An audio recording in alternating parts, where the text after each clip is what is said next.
नमस्कार. हैदराबादवरून मी गिरीश मोंडकर आणि ही गौरांगी मोंडकर. मराठी भाषा दिन 27 फेब्रुवारी. कविवर्य कुसुमाग्रजांमुळे मराठी भाषा हा दिवस लाभला. कविवर्य कुसुमाग्रजांच्या प्रतिभेने आपण स्तिमित होतो. काव्य, नाटक, स्फुटलेखन अशा विविध स्तरांवर त्यांच्या साहित्याचे ठसे उमटविणाऱ्या या अवलियाचे साहित्य सागरासारखे विशाल आहे. दूर क्षितिजाला जाऊन भिडणारे त्यांच्या साहित्यातून त्यांच्या लिखाणाप्रती असलेले विविध पैलू, जसे की प्रेमभावना, सामाजिकतेचे भान, देशभक्ती इत्यादी इत्यादी प्रभावीपणे तीव्रतेची जाणीव करून देणारे, पण तितक्याच सौम्य शब्दातून व्यक्त झालेले दिसून येते. समाजातील विषमता, विदारक दृश्य याप्रती असलेली त्यांची चीड आपल्याला प्रकर्षाने दिसून येते. अशा प्रतिभावंत लेखकाला प्रथम मानवंदना. मराठी भाषा दिन. मराठी भाषेला लाभलेला अभिजात दर्जा. नुकतीच श्रीमती तारा भवाळकर यांच्या अध्यक्षतेखाली झालेली दिल्लीतील साहित्य परिषद आणि सबंध देशभर कानाकोपऱ्यातून स्थिरावलेले तरी एकजूट राखणारे आपले समस्त मराठी बांधव, इनफॅक्ट देशातील प्रत्येक राज्यातून बसलेला एक मिनी महाराष्ट्र आपल्या नजरेत पडतो. अशी ही चौकडी बऱ्याच काळापासून भाषेच्या कार्यात कार्यरत आहे. कुठल्याही भाषेला अभिजात दर्जा प्राप्त होणे हे सोपे काम नसते. त्यासाठी इतिहास गवाह असावा लागतो, प्रचंड काळ लोटावा लागतो. संत, पंत, कवी आणि साहित्यिक दिग्गज यांच्या योगदानामुळेच कुठलीही भाषा ही मुळापासून घडत जाते. प्रत्येक प्रदेशाची बोलीभाषा ही जास्त महत्त्वाची, कारण ती प्रचलित असल्याने समजायला आणि समजवायला सोपी होते. पिढ्यानपिढ्या तिची जोपासना करत, संशोधन करत, तिला आकार, रंग, रूप देत सरकारी दरबारी तिचे संवर्धन केले जाते. घराघरातून ती मातृभाषा म्हणून संबोधिली जाते. थोडक्यात आपण आपल्या मातृभाषेच्या प्रगतीचा आढावा घेऊया. उत्तर प्रदेशाच्या खालोखाल मोठा प्रांत म्हणजे महाराष्ट्र. आपल्या माय मराठी भाषेस 3 ऑक्टोबर 2024 रोजी नवरात्राच्या पहिल्याच दिवशी पहिल्या माळेला अभिजात भाषेचा दर्जा प्राप्त झाल्याचे माननीय पंतप्रधान मोदीजी यांनी जाहीर केले. प्रोफेसर श्री रंगनाथ पाठारे व डॉक्टर श्री ज्ञानेश्वर मुळे यांच्या प्रयत्नांनी सुरू झालेल्या मराठी भाषेला अभिजात भाषेचा दर्जा प्राप्त व्हावा, या कार्याला 2012 ते 2024 एका तपाचा काळ वाट पाहावी लागली. अभिजात भाषेचा दर्जा प्राप्त होण्यासाठी काही निकष ठरलेले असतात. ती भाषा प्राचीन आहे हे सिद्ध करण्याचे निकष म्हणजे ती भाषा प्राचीन आहे याचे पुरावे देणे. हे पुरावे म्हणजेच शिलालेख, ताम्रपट, वापीलेख, ताडपत्रावरील ग्रंथ, प्राचीन ग्रंथ, काव्य, टीका, शास्त्रीय ग्रंथ, वैद्यकीय शास्त्र ग्रंथ, ज्योतिषशास्त्र, खगोलशास्त्र, योगशास्त्र तसेच लोकसाहित्य इत्यादी इत्यादी गोष्टींचे पुरावे सादर करावे लागतात साहेबा. लोकसाहित्यात पुराण, इतिहास, संस्कृती आणि तत्कालीन सामाजिक स्थितीचं दर्शन या महत्त्वाच्या गोष्टी आहेत. मराठी भाषेच्या 42 बोलीभाषा आणि त्या भाषातून प्राप्त होणारे लोकसाहित्य हेही पुरावे तितकेच महत्त्वाचे. याशिवाय देवनागरी लिपीपासून मराठी भाषेपर्यंत येणारा संस्कृत, प्राकृत, अपभ्रंश, तेथून पुढे महाराष्ट्रीचे मराठी झाले, त्याचे त्या क्रमाने लिखित पुरावे आपल्याकडे उपलब्ध आहेत. अभिजात भाषेचा दर्जा प्राप्त होण्यासाठी ही भाषा किमान 1500 ते 2500 वर्षे प्राचीन असणे व तसे पुराव्याने ते सिद्ध करणे आवश्यक असते. मराठी भाषा 7व्या शतकात बोली रूपात नैसर्गिक विकास होत 11व्या शतकाच्या आरंभी लिखित मराठी स्वरूपात प्राप्त झाली. कारण आद्य ग्रंथ विवेक सिंधूची रचना 11व्या शतकातील आहे. त्यानंतर लीळाचरित्र, ज्ञानेश्वरी हे ग्रंथातील भाषा पाहिली तर कोणतीही भाषा इतक्या उच्च दर्जाचे लेखन करण्यासाठी किमान त्या भाषेच्या निर्मितीनंतर 500 ते 700 वर्षांनंतर संपन्न झालेली असते. वर उल्लेखित ग्रंथाच्या रचनेसाठी, निर्मितीसाठी किमान एवढा अवधी लागणे हे अगदी शक्य आहे.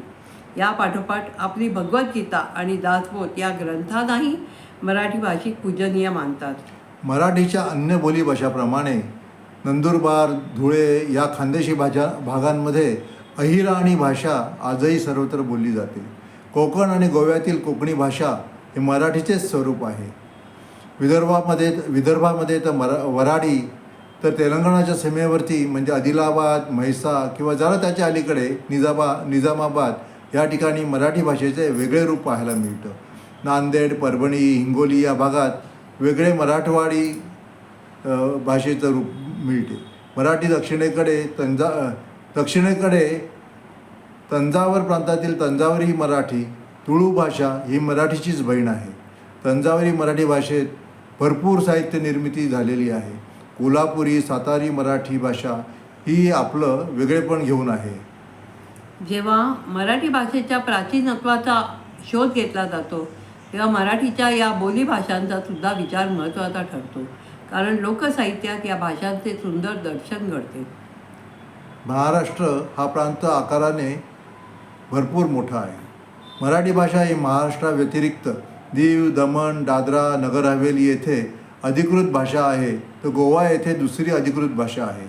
तेलंगण, आंध्र प्रदेश, कर्नाटक, गुजरात, खानदेश, छत्तीसगड, मध्य प्रदेश, रायपूर, पंजाब, बंगाल, दक्षिणेमध्ये तामिळनाडू, विशेषतः तंजावर याही प्रांतात फार ऐतिहासिकदृष्ट्या बोलायचे तर मध्ययुगापासून मोठ्या प्रमाणात मराठी भाषा बोलली जाते.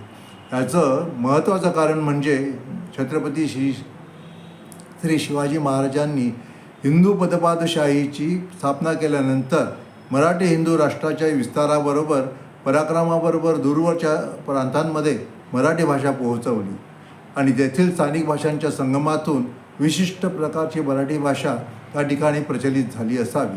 उदाहरणार्थ गुजरातमधली मराठी, कर्नाटकातील मराठी, विनोदानेच म्हणायचं झालं तर हैदराबादमधील मराठीसुद्धा पुणे, मुंबई या मराठीच्या नगरीतील मराठी भाषेपेक्षाही काही अंशी वेगळी आहे. छत्रपती शिवाजी महाराज दक्षिण दिग्विजयाला निघाले ते 400 वर्षांपूर्वी.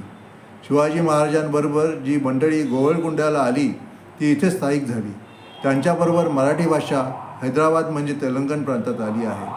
हाही इतिहास 400 वर्षांपूर्वीचा आहे. आरंभी छत्रपती शिवाजी महाराज आणि नंतर पेशवे यांच्या काळात मराठी भाषा विविध प्रांतात पोहोचली. दिल्लीमध्ये शेवटच्या मोगल बादशाह बहादूर शहाच्या राज्यात मराठी तैनाती फौज होती. फौजेबरोबर त्यांची शस्त्र जातात, तशी त्यांची भाषाही जात असते. अनुकूल परिस्थिती असेल तर ती भाषा तिथे टिकून राहते आणि वाढते. भारतात सर्वात जास्त बोलल्या जाणाऱ्या भाषेमध्ये मराठी भाषा 10व्या क्रमांकावरती आहे. तर अशा या मातृभाषेकडे आपण पाठ वळून कसे बरे चालेल? अहो, आपल्या पाल्याला बाह्य भौतिक जगातील स्पर्धेत टिकाव लागण्यासाठी काही वाटेल ते करा. कुठल्याही शाळातून शिक्षण द्या, त्यांच्यावर किती खर्च करा, आमचे काहीही म्हणणे नाही. पाल्य तुमची, पैसे तुमचे, निर्णय तुमचा असतेही यथार्थ. पण आम्ही फक्त विनंती करू शकतो की सध्या जगातील आजूबाजूला घडत असलेल्या परिस्थितीनुरूप आपण आपल्या संस्कृतीचा टिकाव करणे हे आपल्याच हाती आहे. इतर धर्मीय समाज जसे आपल्या लहानग्यांना लहानपणापासून धर्माचे वेड लावत असतो, तसे आपण करण्यात कमी पडत आहोत असे मला वाटते.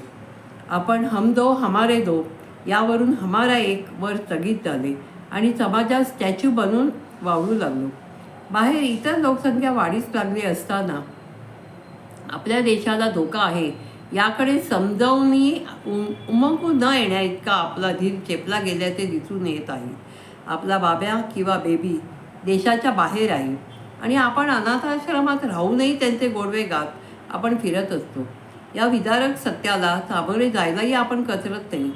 घरोघरी मातीच्या चुली ही म्हण आता काळानुसार बदलायला हवी.